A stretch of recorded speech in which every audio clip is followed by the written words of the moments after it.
नमो नमः। सर्वमयम संस्कृतम के YouTube channel पर हम पढ़ रहे हैं चाणक्य नीति अध्याय 2 श्लोक 1 और 2।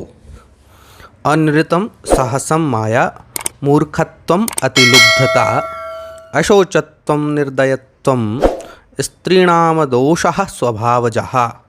इसका शब्दार्थ है अनृतम झूठ बोलना, साहसम अत्यंत साहसी होना, माया छल का होना, मूर्खत्वम कपट भाव का होना, अतिलुब्धता धोखा देने की प्रवृत्ति का होना, अशोचत्वम अपवित्रता, निर्दयत्वम तथा दया से रहित होना, स्त्रीणाम दोषः स्वभावजः ये सभी दोष स्त्रियों के स्वभाव से उत्पन्न होने वाले हैं या स्वाभाविक होते हैं।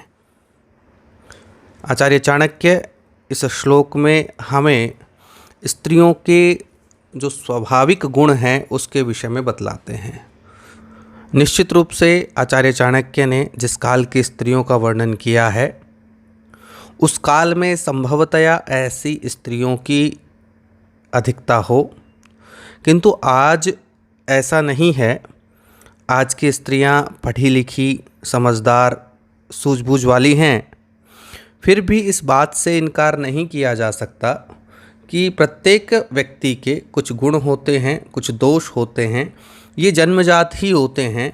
जिस प्रकार से पक्षियों का स्वभाव है उड़ना, हिंसक पशुओं का स्वभाव है हिंसा करना, उसी प्रकार से स्त्रियों के स्वभाव के भी कुछ दोष होते हैं जिसे आचार्य चाणक्य ने अत्यंत गूढ़ता के साथ समझा या कहें उनका वर्णन किया है, जिसमें झूठ बोलना, बिना सोचे समझे परिणाम की चिंता किए बिना कार्य कर देना, बात छिपाना, धोखा देना, मूर्खतापूर्ण बातें करना, लोभी होना आदि प्रमुख हैं।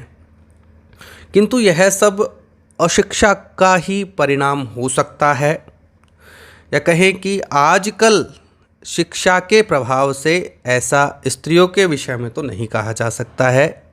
व्याख्याकार इस बात से पूर्णतया सहमत नहीं है, लेकिन आचार्य चाणक्य का अपना अनुभव है, अपना अध्ययन है। उस समय उस काल के परिप्रेक्ष्य में आचार्य चाणक्य ने ऐसा पाया होगा कि स्त्रियों में ये अवगुण होते हैं, इसीलिए आचार्य चाणक्य ने चाणक्य नीति में इन अवगुणों का उल्लेख किया है।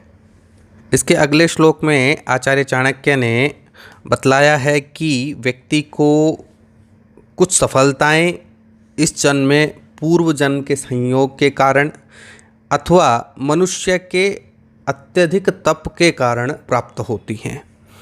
वो कहते हैं भोज्यम भोजन शक्तिश्च रतिशक्तिर्वरांगना विभवोदान शक्तिश्च न अल्पस्य तपसः फलम।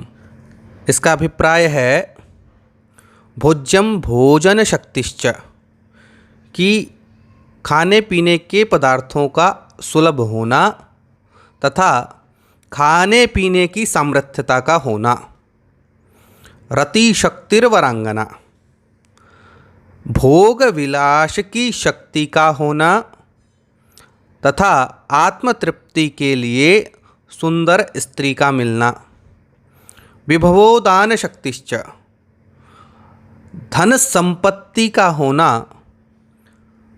दान शक्तिश्च और उसके उपभोग के साथ साथ दान की प्रवृत्ति का भी होना, ना अल्पस्य तपसः फलम।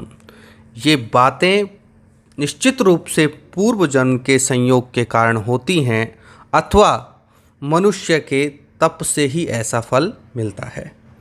आचार्य चाणक्य यहाँ बड़ी विलक्षण बात कहते हैं, जैसे चने हों और दांत न हों, अच्छे अच्छे भोज्य पदार्थ हों और उनको खाकर पचाने की शक्ति ही ना हो, अपने आप में बड़ी दुख की बात है।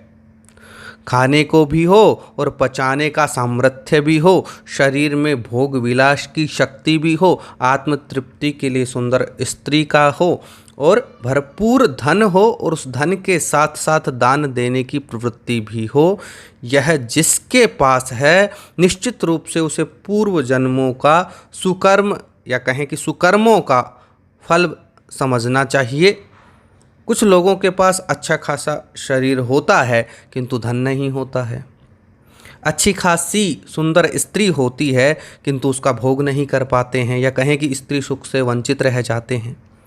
यह पूर्व जन्मों के कर्मों का ही दुष्परिणाम है। एक प्रकार से यह दंड है, व्यक्ति के पास अच्छा खासा पैसा है लेकिन उसमें दान देने की प्रवृत्ति ना हो, किसी का दुख वह धन से दूर न कर सके, यह बात भी उस व्यक्ति को कलंकित करने वाली है।